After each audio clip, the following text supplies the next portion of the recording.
लो जी special दिन वास्ते सोहनी जी biryani makeup काम ते पटिया गया अस्सलाम वालेकुम जी की हाल है ठीक ठाक हो वालो खरीए नालो तुसी भी कहते होने देसी जट की लाया जी अज हैं जी बॉस जी कैसा लग रहे हैं इसने व्लॉग पर ना मैं बोली सकनी क्यों बोलो ना तुसा ना ना ਸਕੂਨਾਂ ਚ ਬੈਠੇ ਰਹੋ ਕੰਮ ਆਪਣੇ ਆਪ ਹੀ ਹੋਸਨ ਕੰਮ ਤੇ ਹੋਦੇ ਰਹਿਣਗੇ ਕੰਮ ਕਰਨ ਤੋਂ ਪਹਿਲੇ ਮੈਂ ਜੀ ਅੱਖਾਂ ਨੂੰ ਸਕੂਨ ਦੇ ਲਈਏ ਸੋਹਣਾ ਜਿਹਾ ਇਹ ਅਸੀਂ ਲਿਆ ਜੀ ਅੱਖਾਂ ਦੀ ਮਸਾਜ ਕਰਨ ਵਾਲਾ ਤੇ ਡਿਲੀਵਰੀ ਆਈ ਸੀ ਮੈਂ ਜ਼ਰਾ ਇਹਨੂੰ ਟੈਸਟ ਕਰੀਏ ਨਾ ਵੈਸੇ ਬਹੁਤ ਸਕੂਨ ਬੜਾ ਦੇ ਰਹੀ imagine China C with the amount you do हाँ जी सोशल मीडिया में इस्तेमाल करता रहता नाल थोड़ी थोड़ी हीट भी ਤੇ ਨਾਲ ਬਲੂਟੂਥ ਮੋਬਾਈਲ ਫੋਨ ਨਾਲ ਕਨੈਕਟ ਹੋ ਜਾਂਦਾ ਵੇਖੋ ਨਾਲੋਂ ਨਾਲ 뮤직 ਚੱਲ ਰਿਹਾ ਆਏ ਹਾਏ ਹਾਂ ਮੁੱਲੂ ਚੜੇ ਹੋ ਜਾ ਸਾਉਣ ਉੱਠ ਨਹੀਂ ਨਾ ਨਗੇ नहीं नहीं बॉस जी होने में यूनिफॉर्म चेंज करके काम करना आह मज़ा आ रहा कसम से क्या वधिया जी चीज़ है कसम सही स्वाद आ रहा बहुत तू लाएंगी मज़ा आ जाएगा कसम इंज टोंदी है ਤੁਹਾਡੀਆਂ ਅੱਖਾਂ ਨਾ ਇਹ ਰੀਚਾਰਜੇਬਲ ਹੁਣ ਵੇਖਾਂਗੇ ਬੈਟਰੀ ਲਾਈਫ ਇਹਦੀ ਕਿਤਨੀ ਹੈ ਮੰਗਾਈ ਤੇ ਹੈ ਆਹਾ ਇਹ ਰਾਤ ਨੂੰ ਲਾ ਕੇ ਆਰਾਮ ਨਾਲ ਸੋ ਜਾਓ ਤੇ ਅੱਖਾਂ ਤੁਹਾਡੀਆਂ ਫਰੈਸ਼ ਤਾਜ਼ਾ ਹੋ ਜਾਣਗੀਆਂ ਬਸ ਤੂੰ ਲਾ ਤੈਨੂੰ ਚੈੱਕ ਕਰ ਕਸਮ ਮਾੜੀਆਂ ਆਪਣੇ ਆਪ ਬੰਦ ਹੋ ਜਾਣੀ ਯਾਰਾਂ ਬਜੜੇ ਨ ਕੜੀਏ ਪਰ ਆਪਣੇ ਆਪ ਯਾਰਾਂ ਜਿਹੜੇ ਵੱਜਦੇ ਨੇ ਬਹੁਤ ਹੀ ਅੱਖਾਂ ਆਪਣੇ ਆਪ ਬੰਦ ਹੋ ਜਾਣੀ ਐ ਖਰਾਟੇ ਮਾਰਦੀ ਹੈ ਜਿਵੇਂ ਨਾ ਪਤਿਆਂ ਦੀ ਸਦੀਆਂ ਦੀ ਸੁੱਤੀ ਕੋਈ ਨਹੀਂ ਚਲੋ ਜੀ ਬਾਹਰ ਉੱਠੋ ਤਾਂ ਇਹ ਕੁਝ ਹੀ ਹੋਣਾ ਚਲੋ ਜੀ ਯੂਨੀਫਾਰਮ ਅਸੀਂ ਚੇਂਜ ਕਰਦੇ ਹਾਂ ਕੰਮ ਸਟਾਰਟ ਕਰਦੇ ਹਾਂ ਤੇ ਬਹੁਤ ਵਧੀਆ ਜੀ ਚੀਜ਼ ਹੈ ਟਿਕਟੌਕ ਤੋਂ ਲਈ ਸੀ ਤੇ ਸਾਰੀ ਦੁਨੀਆ ਲੈ ਰਹੀ ਸੀ ਵੈਸੇ ਨਾ ਸਕੂਨ ਹੋਇਆ ਥੋੜੀ ਦੇਰ ਲਾਈਏ ਕਸਮੇ ਝੂਠ ਨਹੀਂ ਮਾਰਿਆ ਅੱਖਾਂ ਨੂੰ ਬਹੁਤ ਜ਼ਬਰਦਸਤ ਜਿਹਾ ਸਕੂਨ ਹੋ ਗਿਆ ਕਿਆ ਵਧੀਆ ਜੀ ਚੀਜ਼ ਕਿਸੇ ਬਣਾਈ ਹੈ ਅੱਜ ਦੀ ਸਪੈਸ਼ਲ ਦਿਨ ਹਾਂਜੀ ਮੈਨੂੰ ਤੇ ਬੌਸ ਨੂੰ ਲੜਦੇ ਮੁੱਦਤਾਂ ਹੋ ਗਈਆਂ ਨੇ ਜੀ ਲੜ ਕੇ ਅਸੀਂ ਇੱਥੇ ਤਾਂ ਪਹੁੰਚ ਗਏ ਹਾਂ ਵਧੀਆ ਜਿਹੇ ਤਰੀਕੇ ਦੇ ਨਾਲ ਤੇ ਬੌਸ ਨੂੰ ਮੈਂ ਕਿਹਾ ਚੱਲ ਤੈਨੂੰ ਬਾਹਰ ਲੈ ਕੇ ਚੱਲੀਏ ਬੌਸ ਕਹਿੰਦੇ ਰਹਿਣ ਦੇ ਬਾਹਰ ਨਹੀਂ ਜਾਣਾ ਅੱਜ ਫਿਰ ਸਪੈਸ਼ਲ ਡਿਨਰ ਬਣਾਉਣ ਲੱਗੇ ਮਾਸ਼ਾਅੱਲਾ ਤੈਨੂੰ ਰੋਟੀ ਟੁੱਕਰ ਬਾਹਰੋਂ ਖਵਾ ਕੇ ਲੈਂਦਾ ਕਹਿੰਦੀ ਇਹ ਨਹੀਂ ਜਾਣਾ ਬਾਹਰ ਹੈ ਬੌਸ ਜੀ ਨਹੀਂ ਜਾਣਾ ਬਾਹਰ ਨਾ ਆਈ ਡੋਨਟ ਵਾਂਟ ਟੂ 28 ਸਾਲ ਹੋ ਗਏ ਨੇ ਸਾਨੂੰ ਵਿਆਹ ਹੋਏ ਨੂੰ ਤੇ 28 ਸਾਲ ਮਾਸ਼ਾਅੱਲਾ ਟਾਈਮ ਜਾਂਦੇ ਪਤਾ ਹੀ ਨਹੀਂ ਲੱਗਦਾ ਹਾਲਾਂਕਿ ਪਤਾ ਇੰਝ ਹੀ ਲੱਗਦਾ ਕੱਲ ਹੀ ਵਿਆਹ ਹੋਇਆ ਸੀ ਬੱਚੇ ਵੀ ਸਾਡੇ ਵੱਡੇ ਹੋ ਗਏ ਨੇ ਕਿਆ ਬਾਤ ਹੈ ਨਾਲ ਬੌਸ ਕਹਿੰਦੀ ਸੀ ਤੁਹਾਨੂੰ ਬਣਾ ਕੇ ਦਿਆਂਗੀ ਕਬਾਬ ਸੋਹਣੇ ਜੇ ਤੇ ਨਾਲ ਗੋਸ਼ਤ ਹੋਏਗਾ ਤੇ ਨਾਲ ਫਿਰ ਚਾਵਲਾਂ ਦੀ ਦੇਗ ਹੋਏਗੀ ਸੋਹਣੀ ਜੀ ਹੈ ਜੀ ਹੁਣ ਪੂਰਾ ਹੋ ਗਿਆ ਸੀ ਤੇ ਚੌਪਿੰਗ ਬੋਰਡ ਵੀ ਸਾਨੂੰ ਉਹਨਾਂ ਦਿੱਤੇ ਸੀ ਗਿਫਟ ਆਇਆ ਸੀ ਇਹ ਵੀ ਅਸੀਂ ਇਸਤੇਮਾਲ ਕਰਦੇ ਹਾਂ ਸੋਹਣੇ ਜੇ ਤੇ ਇਹ ਤੇ ਰੋਜ਼ ਹੀ ਲੋੜ ਪੈਂਦੀ ਨਾ ਬਹੁਤ ਯੂਨਿਟਾਂ ਉੱਚੀਆਂ ਲਵਾ ਲਈਆਂ ਨੇ ਆਪਣੇ ਨਾਲੋਂ ਤੇ ਫਿਰ ਸਟੂਲਾਂ ਤੇ ਖਲੋ ਕੇ ਚੜ੍ਹਨਾ ਹੱਡੀ ਲਾ ਦਿਆਂ ਅੱਜ ਬਿਲਕੁਲ ਜੀ ਸਾਨੂੰ 28 ਸਾਲ ਹੋ ਗਏ ਨੇ ਵਿਆਹ ਹੋਏ ਨੂੰ ਤੇ ਵੈਡਿੰਗ ਐਨਵਰਸਰੀ ਜਿਹੜੀ ਅਸੀਂ ਕਰਦੇ ਕੋਈ ਨਹੀਂ ਬਰਾਲ ਨੂੰ ਤੁਹਾਨੂੰ ਦੱਸ ਦਿੰਦੇ ਹਾਂ ਜੀ ਕੋਈ ਚਪਲੀ ਕਬਾਬ ਨੇ ਜਾਂ ਨੋਰਮਲ ਕਬਾਬ ਹੀ ਅੱਜ ਨੋਰਮਲ ਨੇ ਮੈਂ ਸ਼ਾਇਦ ਚਪਲੀ ਉਹ ਵੱਡਾ ਤਵਾ ਹੀ ਕੱਢ ਲੈਣਾ ਸੀ ਉਹਦੇ ਤੇ ਬਣਾ ਕੇ ਨਾਲ ਕਿਆ ਫਾਇਦਾ ਦੋ ਕਬਾਬ ਬਣਨ ਦੋ ਕਬਾਬ ਬੌਸ ਦੋ ਕਬਾਬਾਂ 'ਚ ਵੀ ਬਹੁਤੇ ਕਬਾਬ ਬਣਾ ਗਿੰਦੀ ਹੈ ਦੋ ਕਬਾਬ ਕਿੱਥੇ ਨੇ ਬਾਊ ਜੀ ਆ ਕਿਹੜਾ ਗੋਸ਼ਤ ਪੱਕੇਗਾ ਖਾਲੀ ਨੋਰਮਲ ਵਾਲਾ ਜਾਂ ਕੋਈ ਸੁੱਕਾ ਭੁੰਨਾ just gonna make ਬਿਰਿਆਨੀ ਉਹ ਤੁਹਾਡਾ ਬੜਾ ਦੱਸ ਜੀ ਬਿਰਿਆਨੀ ਮੇਰੀ ਫੇਵਰੇਟ ਹੈ ਅੱਜ ਫਿਰ ਬਿਰਿਆਨੀ ਸੋਹਣੀ ਜੀ ਪੱਕੇਗੀ ਨਾਲ not the normal way ਹਾਂ ਅੱਛਾ ਹੰਡੀ ਸਟਾਈਲ ਆ ਉਹ ਜਿਹੜੇ ਨੋਰਮਲ ਬਿਰਿਆਨੀ ਬਣਾਉਂਦੇ ਨੇ ਚਲੋ ਅੱਜ ਇਹ ਵੀ ਖਾ ਕਿੰਨੇ ਆ ਨੋਰਮਲੀ ਜਿਹੜੀ ਦੂਸਰੀ ਬੌਸ ਬਿਰਿਆਨੀ ਬਣਾਉਂਦੀ ਨਾ ਆਏ ਮਾਸ਼ਾਅੱਲਾ ਅੰਗਲਾਂ ਚੱਟਣ ਦਿਲ ਕਰਦਾ ਉਹਨੂੰ ਕੀ ਕਹਿੰਦੇ ਨੇ ਹੈਦਰਾਬਾਦੀ ਬਿਰਿਆਨੀ ਹੁੰਦੀ ਹੈ ਮੀਟ ਬੋਟਮ ਤੇ ਬੌਸ ਪਾ ਦਿੰਦੀ ਹੈ ਮੈਰੀਨੇਟ ਕਰਕੇ ਤੇ 45 ਮਿੰਟ 'ਚ ਪੱਕ ਜਾਂਦਾ ਚਲੋ ਅੱਜ ਨਵੀਂ ਟਰਾਈ ਕਰ ਲਾਂਗੇ ਜਿਹੜੀ ਨੋਰਮਲ ਬਣਾਵੋ ਜੀ 28 ਸਾਲ ਦਾ ਐਕਸਪੀਰੀਅੰਸ कैसा ਰਿਹਾ ਪਤਾ ਹੀ ਕੋਈ ਨਹੀਂ ਲੱਗੇ ਦਿਹਾੜੇ ਫਟਾਫਟ ਗੁਜ਼ਰੀ ਗਏ ਸਾਲ ਵੀ ਗੁਜ਼ਰੀ ਗਏ that's why we didn't mention how many years we've been married for ਉਹੀ ਨਾ ਚੁੱਪ ਚੁਪੀਤੇ ਗੁਜ਼ਰ ਗਏ ਐਡੇ ਚੁੱਪ ਚੁਪੀਤੇ ਵੀ ਗੁਜ਼ਰੇ ਕੋਈ ਨਹੀਂ ਕਹਿੰਦੀ ਚੁੱਪ ਚੁਪੀਤੇ ਗੁਜ਼ਰ ਗਏ ਸਾਰੇ ਸਾਲ ਚੁੱਪ ਚੁਪੀਤੇ I mean like we don't broadcast it how many years we've been married for but it's been 27 long years हाँ जी, मैं 28 साल कह रहा सी, कहती नहीं 1 साल घट है अजे, 28 साल वाला काम नहीं होया। और बाद सोहना टाइम गुजर गया बॉस है। सोना ही गुजरी गया है, क्या था कुछ की क्या था घुस की जाके आखा कहते अगे जाके रोवा है जी। निकड़ी गंजड़े दिहाड़े अस जेड़े हसन दिहाड़े गुजर गए ने, सोहने गुजर गए ने। नहीं जी माशाअल्लाह, सिंह शिंग ते बंदे सारे पसंद ने, पर सोहना टाइम गुजर गया, पता भी नहीं लगा। बच्चे भी वड्डे हो गए हैं, असी अजे बच्चे हैं, बच्चे साडे नाल वड्डे हो गए माशाअल्लाह। छेती विआह कराउण दा ही फायदा हुंदा, बच्चे नालों नाल वड्डे हो जांदे ने। ਇਹ ਵੀ ਅੱਲਾ ਦੀ ਤਰਫੋਂ ਹੁੰਦਾ ਜੀ। ਜੇ ਆਖੋ ਜੀ ਸਾਡੀ ਕੋਈ ਫਨਕਾਰੀ ਹੈ ਵੀ ਛੇਤੀ ਵਿਆਹ ਅਸੀਂ ਕਰਵਾਇਆ, ਸਾਡੀ ਜੋੜੀ ਬਣੀ ਜੇ ਐ ਸੀ, ਛੇਤੀ ਛੇਤੀ ਫਿਰ ਵਿਆਹ ਹੋ ਗਿਆ ਸਾਡਾ। So he said, go make each other miserable. Make each other miserable? Yeah. ਨਾ ਜੀ ਨਾ, ਇਹ ਸੋਹਣੀ ਜੋੜੀ ਬਣੀ ਸੀ, ਵਧੀਆ ਜੀ ਜੋੜੀ। Yeah, alright, don't make me puke. ਅੱਛਾ, I thought don't make me cry. I thought you couldn't say it. No, don't make me puke. ਇਹ ਜੋੜੀ 1 in million ਚ ਬਣੀ ਸੀ। ਇਹਨੂੰ ਲਾ ਦੇਵਾਂਗੇ ਅਜੇ कुछ पानी ਇਹਦੇ और जी आज फिर नए वाली बिरयानी खाएंगे हम इधर। अच्छे वाली बिरयानी होगी तो वच्छे वाली बिरयानी होगी। वच्छे का गोश्त है, वच्छे का गोश्त की होता है, ये लैम का गोश्त है, वच्छे का गोश्त नहीं है। इसको कवर कर दें जी, फिर थोड़ी देर के बाद कबाब टेस्टिंग होगी, हम टेस्ट करेंगे कबाब, नमक मिर्च बताएंगे बॉस को जी नमक मिर्च ठीक है। अगर बॉस ने हमें टेस्ट करवाए आज, बगैर टेस्ट किए शायद बॉस के आ जाए जी जी खा लो।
भाजी एक काम तो करो, एक चम्मच लेते तो पाओ।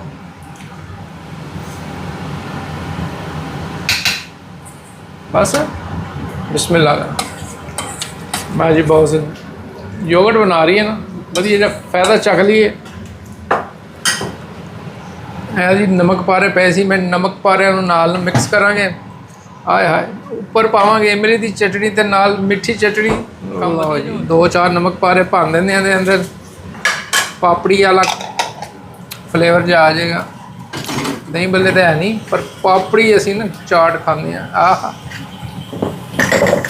उधर ने साडा ना प्रेशर कुकर भी सीटियां मार रहा है।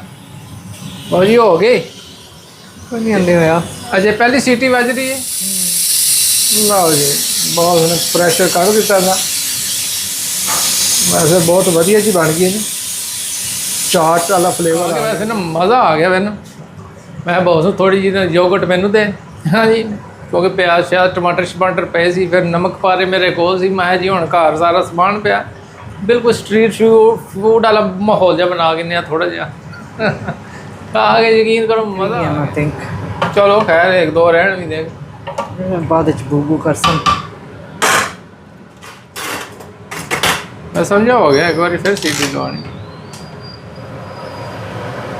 माशाअल्लाह जी गोश्त वधिया जिहा गल गया जी बहुत इधर चावलों वास्ते ना पानी भी चढ़ा दिता नींबू शिंबू पा के लौंग शौंग भी नाल हाँ जी पक्की है नहीं पक्की पक गई है मैं जी एक बोटी कड्डो ना बाहर वेखिए पक्की भी है कि नहीं कि खाली कच्ची कच्ची है ये तू टेस्ट कर लै पहले ना बोटियां वेख के रहन नहीं होंदा कि तू मैं आप हांडी बनाता आदियाँ बोटी मैं जी बोटी आए है बिस्मिल्लाह बड़ी सोहनी गल की है ऐसे बहुत मसाले सोहने पाए दिल करता है जी खा जाइए फिर सोचते पूरे टब्बर ने भी खवाना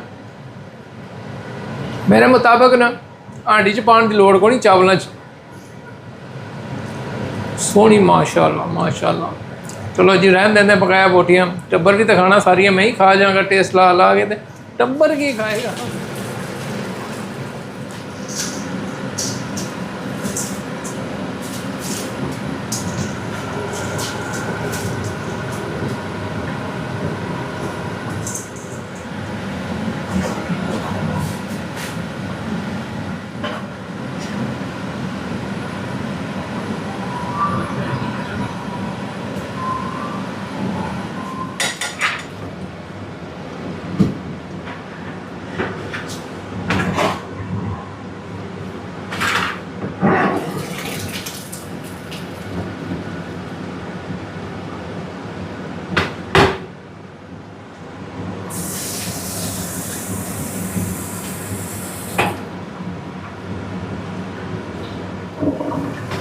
जी काम नेड़े होया कि नहीं होया अजे नेड़े पुजे अज वेखते हैं बिरयानी वाह वाह बन सी या कोई पता नहीं की आज- बनसी अज कोई पता नहीं जी लवी है जी बनाओ या वो इस गाइस रॉन्ग कुछ नहीं उनको जी नहीं नसीम खाने पैसी नहीं खाना तो वेगा ना सोना जाए गोश्त तो मेरा ख्याल है जी खा किन्ने बड़ा स्वाद नहीं है ये तो मैं आधा एक रकाबी कढ़ दे मैनू बाहर बॉस नाल आलू भी पवा दिते ने बॉस रंग तो सोना जब मिक्स करके रखे भाई एनिवर्सरी है जो फिर सुबह कोट रंग है जी एनिवर्सरी वाला रंग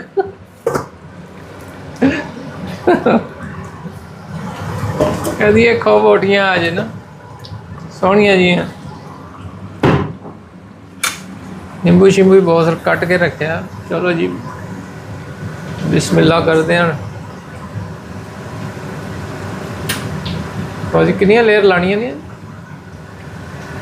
सरांडी देख के बनसी लेयर तो लग जा क्योंकि हांडी वड्डी है लग जाएगी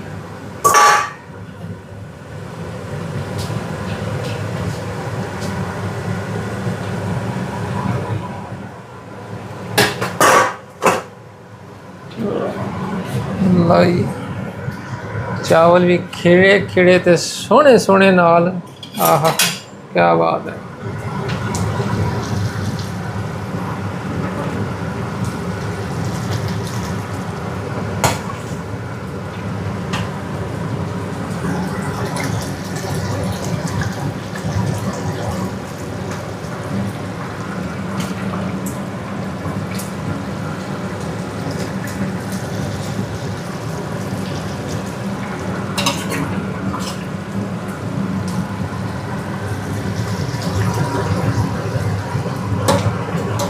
लो जी ये है जी कराची की बिरयानी तैयार होने लगी है जी आज स्पेशल दिन हो तो फिर कराची वाली बिरयानी बहुत कहती है आज आपको खिलाते हैं टाइम बहुत कम था फिर कराची वाली पे हमने इत्तेफाक किया वैसे हैदराबाद वाली बिरयानी हम बनाते हैं, बड़े मज़े के खाना होता है। मुझे उर्दू भी नहीं आती, वो भी हैदराबाद वाली बहुत मज़े की होती है। देखते हैं आज कराची वाली का कैसा स्वाद होता है।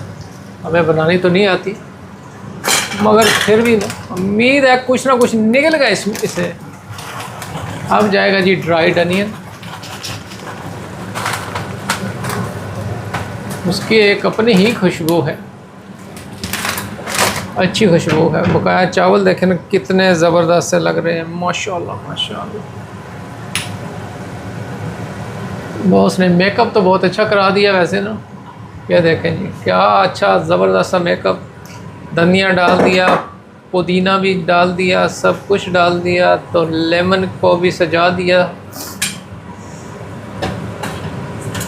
अभी लेयर लगेगी एक और ज़बरदस्त सी। बाबूजी कितनी लेयरें लगेगी बाबूजी?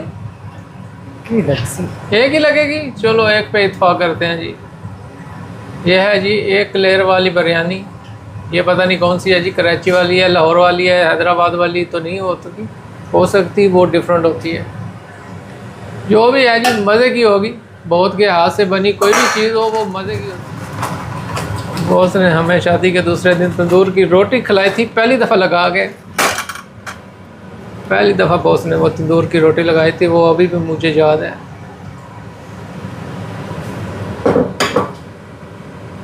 मैंने कहा जी किसी ने वो रोटी खानी नहीं, वो मैं खाऊंगा। मैप ऑफ इंग्लैंड था वो टेस्ट अच्छा था। हाँ बॉस जी सोहनी रोटी बनाई सी वैसे। पहली बारी बॉस रोटी बनाई सी तंदूर दे नाल, ते माशाल्लाह माशाल्लाह रोटी खा के मज़ा ही आ गया वैसे। और ये ले ये कोई औखा काम, मैं तेन सोहनी जी तंदूर की रोटी ला के देनी है। उस तो बाद खाधी कोई नहीं हैं? उस तो बाद खाधी कोई नहीं। केड़ी शे? रोटी रोटी तंदूर नहीं? क्यों? हमारे हथा नहीं बनती तो कोई नहीं फिर खाना ही। ले फिर तू इधर आ गई सी, फिर मैं कितने खावां? तेरा अम्मी दे हाथ दी बड़ियां रोटियां खांदा ने। फिर इंग्लैंड खांदे ने, इत्थे तंदूर तो बॉस लाया कोई नहीं। हुण जदों गए बॉस तंदूर नाल रोटियां लवावांगा तेनों। तंदूर घर ही है अपना है। तंदूर उत्थे ही बनाए ने, चरगा उत्थे तंदूर नी रोटियां। आए हाय मज़ा आया सी। तकड़ियां क्या होसी हैं? तकड़ियां क्या होसी। बहुत प्लान तो बड़े बड़े करनी है वैसे ना। चुल्हा हो सी बहुत, सब तो पहले कहनी है खुमा लै गए, खुमा भुनीए। कैसा स्वाद होना पाकिस्तान खुमा ना? They're the best way to eat them. हैं? They're the best way to eat them. Rana साहब ने कहा सी ने, कहती खुमा लिया। मैं राणा साहब खुमा लै गया। मैं राणा साहब कहा, मैं राणा साहब किसी दी खो के तो नहीं लिया? कहता नहीं अपनियां ने। क्योंकि डेरे वाले सारे जानते ने ना। तो फिर राणा साहब खुमा लै गया तो बहुत भुन के लै आई। कहदियां लै खा खुमा खुलियां, क्योंकि वो बाजार च मिलदियां ने, नमक तो भुनते हैं कि जिहड़ी कोलियां ते भुजी होवे ना खुम, उहदा एक अपना ही स्वाद होंदा है। लो जी स्पैशल दिन वास्ते सोहनी जी बिरयानी मेकअप बॉस ने करा दिता वधिया जा। आए हाय रखो बॉस जी कसम से बड़ी सोहनी लग रही है। हुण स्वाद का कोई पता नहीं, खुशबू बहुत अच्छी आ रही है बेगम। स्वाद भी अच्छा होगा माशाल्लाह, आपने इतने प्यार से बनाई है, क्या बात है। शक्ल चेक करें जी बिरयानी की,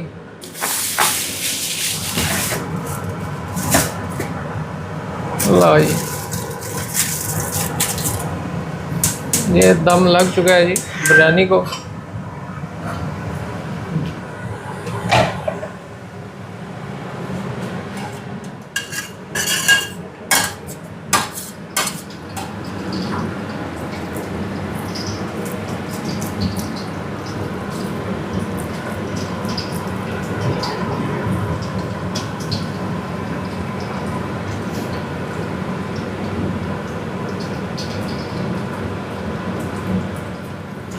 जी कबाब भी सोने सोने बॉस बना देते हैं। बहुत जी बिरयानी बनी नहीं बनी अजे? बनी हुई है। बन गई है, दम शम बंद कर देता है। वेखांगे जिसले ढक्कन पट्टांगे ਬਿਰਿਆਨੀ ਕਿਹੜੀ ਸਾਈਡ ਤੇ ਫਿਰ ਰਹੀ ਹੈ।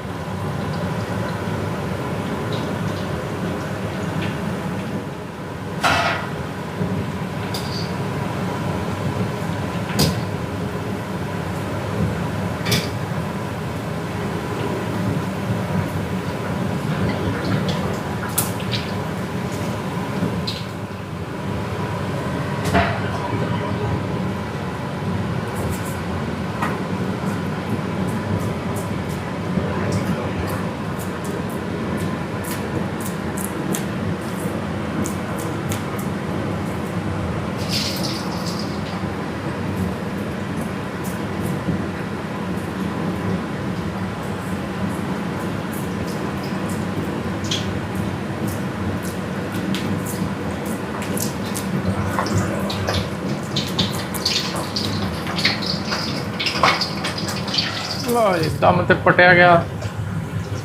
हाँ भाजी कैसी शक्ल नज़र आ रही है? ठीक ही लग रही है। शक्ल ठीक है, अकल भी ठीक ही होना। बिरयानी ऐसे होती है।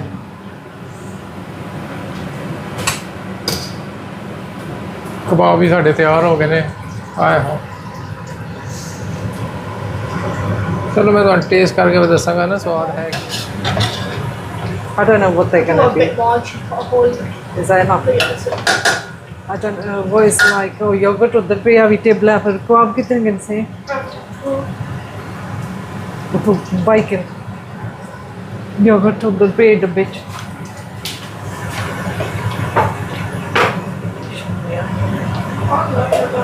हैं?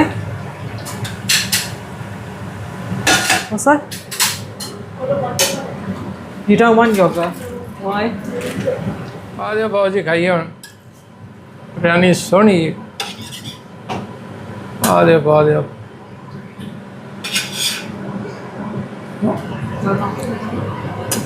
मुकदे ही नहीं।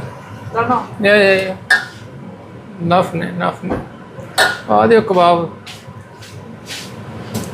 बस बड़े ने ज़्यादा नहीं पाने रख दो इतने। योगर्ट में पा लिया जी। देख नेरी ख़त्म ही हो गई है। आ जाओ फिर तुम आज चावल खा लो सोने जे। लो जी प्लेट चावलों की आ गई। फैसल भी बैठा नाल चावल खा रहा उधर। कबाब enjoy. How was the biryani today? I haven't eaten it yet. I haven't got around to it. अच्छा अजय कबाब खा रहा है खाली। I need the kebabs first. आज डिफरेंट बिरयानी है, डिफरेंट स्टाइल बिरयानी। वो भी मीट वाली। फैसल वैसे चिकन पसंद करता है, आज मीट वाली खाएगा। चलो चिकन I'll वाले eat it. It's not vegan friendly and it's okay. चलो जी ਅਸੀਂ ਵੀ ਖਾਂਦੇ ਆ ਜੀ। ਇਸ ਤੋਂ ਪਹਿਲੇ ਠੰਡੇ ਹੋ ਜਾਣ ਸੋਹਣੇ ਜਿਹੇ ਚਾਵਲ ਉਹ ਵੀ ਖਾਏਗਾ ਤੇ ਨਾਲ ਅਸੀਂ ਵੀ ਖਾਵਾਂਗੇ। ਲਓ ਬਾਈ ਹੁਣ ਅਸੀਂ ਟਰਾਈ ਕਰਦੇ ਹਾਂ ਕਰਾਚੀ ਦੀ ਬਿਰਯਾਨੀ। हैदराबाद ਵਾਲੀ ਤੇ ਆ ਜਾਏ ਨਹੀਂ, ਕਰਾਚੀ ਦੀ ਬਿਰਯਾਨੀ। ਬਿਸਮਿਲ੍ਲਾ। लैम एडा सोहना स्वाद है। बहुत कहती मैं लैम का स्वाद टेस्ट पसंद नहीं है क्योंकि असी ज़्यादा शीप ही पकाते हैं। अज फिर कहती सी टाइम थोड़ा लैम चाड़ लेंगे। बिस्मिल्लाह। माशाल्लाह बड़ा सोहना स्वाद है ਇਹਦਾ भी ना, ज़बरदस्त। उम्मीद करते हैं जी ਤੁਹਾਨੂੰ ਅੱਜ ਦਾ ਵਲੌਗ ਪਸੰਦ ਆਇਆ। ਬਿਲਕੁਲ ਜੀ वेडिंग एनिवर्सरी ਮਨਾਈ 27th। हाँ जी बिल्कुल जी। बॉस ਨੂੰ ਗਿਫਟ ਦਿੱਤਾ, ਤੁਸੀਂ ਕਹਿੰਦੇ ਹੋਣੇ ਦਿੱਤਾ ਨਹੀਂ। ਉਹ ਮੈਂ ਸਾਹਮਣੇ ਨਹੀਂ ਲੈ ਕੇ ਆਉਣਾ ਚਾਹੁੰਦਾ ਕਿਉਂਕਿ ਨਜ਼ਰ ਲੱਗ ਜਾਂਦੀ। ਤੁਹਾਨੂੰ ਪਤਾ ਨਜ਼ਰਾਂ ਵੀ ਲੱਗ ਜਾਂਦੀਆਂ ਨੇ, ਉਸ ਤੋਂ ਵੀ ਬਚਾਓ ਕਰਨਾ ਪੈਂਦਾ। ਤੇ ਬਿਲਕੁਲ ਜੀ ਟੈਪ ਸੈਂਡ ਮਨੀ ਐਪ ਜਿਹੜੀ ਹੈ 15 ਪਾਉਂਡ ਦੇ ਰਹੇ ਨੇ ਪੈਸੇ ਭੇਜਣ ਤੇ। ਵਧੀਆ ਜੀ ਐਕਸਚੇਂਜ ਰੇਟ ਦੇ ਨਾਲ ਵੀ ਦੇ ਰਹੇ ਨੇ, ਜਿਹੜਾ ਕੋਈ ਹੋਰ ਤੁਹਾਨੂੰ ਨਹੀਂ ਦੇਗਾ ਕਿਉਂਕਿ ਕੁਇਕ ਸਰਵਿਸ ਇਹਨਾਂ ਦੀ। ਇੱਥੋਂ ਬਟਨ ਦਬਾਓਗੇ ਉੱਧਰ ਪੈਸੇ ਤੁਹਾਡੇ। ਸੈਲਾਬ ਆਇਆ, ਤੁਹਾਨੂੰ ਪਤਾ ਕਈਆਂ ਦੇ ਘਰ ਰੁੜ ਗਏ ਨੇ ਤੇ ਬਹੁਤ ਹੀ ਇਸ ਸੈਲਾਬ ਨੇ ਨਾ ਨੁਕਸਾਨ ਪਹੁੰਚਾਇਆ। ਬਸ ਦੁਆ ਕਰੋ ਜੀ ਇਹ ਜਿਹੜੀ ਆਫਤ ਆਈ ਹੈ ਫਟਾਫਟ ख़त्म ਹੋ ਜਾਵੇ ਤੇ ਜੋ ਚਲੇ ਗਏ ਨੇ ਵਾਪਸ ਤਾਂ ਨਹੀਂ ਆ ਸਕਦੇ ਪਰ ਉਹਨਾਂ ਵਾਸਤੇ ਅਸੀਂ ਦੁਆਵਾਂ ਕਰ ਸਕਦੇ ਹਾਂ, ਦਿਲ ਖੋਲ ਕੇ ਕਰ ਸਕਦੇ ਹਾਂ। ਤੇ ਇਹੀ ਟਾਈਮ ਹੁੰਦਾ ਅਸੀਂ ਆਪਣੇ ਪਿਆਰਿਆਂ ਦੇ ਨਾਲ ਨਾ ਉਹਨਾਂ ਦੀ ਗਮ ਵਿੱਚ ਸ਼ਾਮਲ ਹੁੰਦੇ ਹਾਂ ਤੇ ਉਹ ਇਸੇ ਤਰੀਕੇ ਨਾਲ ਹੀ ਹੋ ਸਕਦੇ ਆ ਕਿਉਂਕਿ ਅਸੀਂ ਇੱਥੋਂ ਪੈਸੇ ਭੇਜਦੇ ਹਾਂ ਪਾਕਿਸਤਾਨ ਤੇ ਫਿਰ ਤਾਂ ਕਿ ਉੱਥੇ ਜਿਹੜੇ ਸਾਡੇ ਆਏ ਨੇ ਉੱਥੇ ਜਾ ਕੇ ਉਹਨਾਂ ਦੀ ਹੈਲਪ ਕਰ ਸਕਣ। ਤੇ ਟੈਪ ਸੈਂਡ ਮਨੀ ਵਧੀਆ ਜੀ ਐਪ ਹੈ ਜੀ, ਵਧੀਆ ਜੀ ਐਕਸਚੇਂਜ ਰੇਟ ਦੇ ਨਾਲ ਨਾ ਤੁਸੀਂ ਪੈਸੇ ਪਾਕਿਸਤਾਨ ਭੇਜ ਸਕਦੇ ਹੋ। ਫੀਸ ਵੀ ਕੋਈ ਨਹੀਂ ਤੇ ਮਿੰਟਾਂ ਸਕਿੰਟਾਂ ਪੈਸੇ ਪਹੁੰਚ ਜਾਣਗੇ ਤੇ ਫਿਲਹਾਲ ਪ੍ਰੋਮੋ ਉਹਨਾਂ ਦਾ ਚੱਲ ਰਿਹਾ 15 ਪਾਉਂਡ ਦੇ ਰਹੇ ਨੇ ਯੂਕੇ ਵਾਲੇ ਨੂੰ, ਯੂਰਪ ਵਾਲੇ ਨੂੰ ਵੀ ਵਧੀਆ ਜੀ ਆਫਰ ਦੇ ਰਹੇ ਨੇ। ਤੇ ਦੇਸੀ ਜੱਟ ਯੂਕੇ ਦਾ ਪ੍ਰੋਮੋ ਕੋਡ ਲਾ ਕੇ ਤੁਸੀਂ ਪਾਕਿਸਤਾਨ ਪੈਸੇ ਭੇਜ ਸਕਦੇ ਹੋ। ਚਾਹੀਏ ਤੁਸੀਂ, ਤੁਹਾਨੂੰ ਪਤਾ ਅੱਜ ਕੱਲ੍ਹ ਫੇਕ ਜਿਹੜੀ ਹੁੰਦੇ ਚੈਰਿਟੀਆਂ ਓਪਨ ਹੋ ਜਾਂਦੀਆਂ ਨੇ ਤੇ ਉਹ ਪੈਸੇ ਤੁਹਾਡੇ ਕੋਲ ਇਕੱਠੇ ਤੇ ਕਰ ਲੈਂਦੇ ਨੇ, ਪਰ ਉਹ ਪੈਸੇ ਉਹਨਾਂ ਤੱਕ ਨਹੀਂ ਪਹੁੰਚ ਸਕਦੇ, ਉਹ ਆਪਣੀਆਂ ਜੇਬਾਂ ਭਰਦੇ ਰਹਿੰਦੇ ਨੇ। ਤੇ ਕਿਉਂਕਿ ਇਹੀ ਮੌਕਾ ਹੁੰਦਾ, ਉਹ ਕਹਿੰਦੇ ਜੀ ਇਸੇ ਮੌਕੇ ਦੇ ਵਜ੍ਹਾ ਨਾਲ ਅਸੀਂ ਵੀ ਫਾਇਦਾ ਉਠਾ ਲਈਏ। ਪਰ ਪੈਸੇ ਭੇਜੋ, ਜ਼ਰੂਰ ਭੇਜੋ, ਆਪਣੇ ਜਾਣਨ ਨਾਲ ਭੇਜੋ ਕਿ ਤੁਹਾਡਾ ਦਿੱਤਾ ਹੋਇਆ ਉਹਨਾਂ ਗਰੀਬਾਂ ਤੱਕ ਮੁਤਾਸਰ ਹੋਏ ਨੇ ਉਹਨਾਂ ਤੱਕ ਉਹ ਇਮਦਾਦ ਪਹੁੰਚ ਸਕੇ। ਤੇ ਇਹ ਖਿਆਲ ਰੱਖਣਾ ਜੀ, ਕਿਉਂਕਿ ਅਸੀਂ ਜਜ਼ਬਾਤੀ ਹੋ ਜਾਂਦੇ, ਦਿਲ ਖੋਲ ਕੇ ਅਸੀਂ ਪੈਸੇ ਭੇਜ ਦਿੰਦੇ ਹਾਂ। ਜਿਹੜਾ ਬੰਦਾ ਆਉਂਦਾ ਇਹ ਅਸੀਂ ਜਾਂਚ ਕਦੇ ਨਹੀਂ ਕੀਤੀ ਬਈ ਇਹ ਬੰਦਾ ਠੀਕ ਜਗ੍ਹਾ ਤੇ ਪੈਸੇ ਦੇਗਾ ਜਾਂ ਗਲਤ ਜਗ੍ਹਾ ਤੇ। ਕੋਸ਼ਿਸ਼ ਇਹੀ ਕਰੋ ਖੁਦ ਦਿਓ, ਤਸੱਲੀ ਜਿੱਥੇ ਹੋਵੇ ਉੱਥੇ ਦਿਓ। ਆਉਣ ਜਾਣ ਵਾਲੇ ਬੰਦਿਆਂ ਨੂੰ ਕੋਲੋਂ ਬਚਣਾ ਚਾਹੀਦਾ, ਉਹ ਜੇਬਾਂ ਜ਼ਿਆਦਾ ਭਰਦੇ ਨੇ ਤੇ ਆਪਣੀਆਂ ਜੇਬਾਂ 'ਚ, ਕਿਉਂਕਿ ਸਾਰੇ ਇੱਕੋ ਜਿਹੇ ਨਹੀਂ ਹੁੰਦੇ, ਫਿਰ ਵੀ ਨਾ ਤੁਸੀਂ ਸੋਚ ਸਮਝ ਕੇ ਦਿਓ। ਠੀਕ ਹੈ ਜੀ, ਅੱਜ ਦਾ ਵਲੋਗ ਇੱਥੇ ਖਤਮ ਕਰਦੇ ਹਾਂ। ਤੇ ਦੇਸੀ ਜੱਟ ਯੂਕੇ ਤੱਕ ਪ੍ਰੋਮੋ ਕੋਡ ਲਾਓਗੇ ਨਾ ਤੇ ਤੁਹਾਨੂੰ ਫਾਇਦਾ ਵੀ ਹੋਏਗਾ ਤੇ ਤੁਹਾਡੇ ਪੈਰਾਂ ਤੱਕ ਪੈਸੇ ਵੀ ਛੇਤੀ ਪਹੁੰਚ ਜਾਣਗੇ। ਤੇ ਇਨਸ਼ਾਅੱਲਾ ਫਿਰ ਮਿਲਾਂਗੇ ਨਵੇਂ ਵਲੋਗ ਦੇ ਨਾਲ। ਅੱਲਾ ਸੋਹਣੇ ਦੇ ਵਾਲੇ।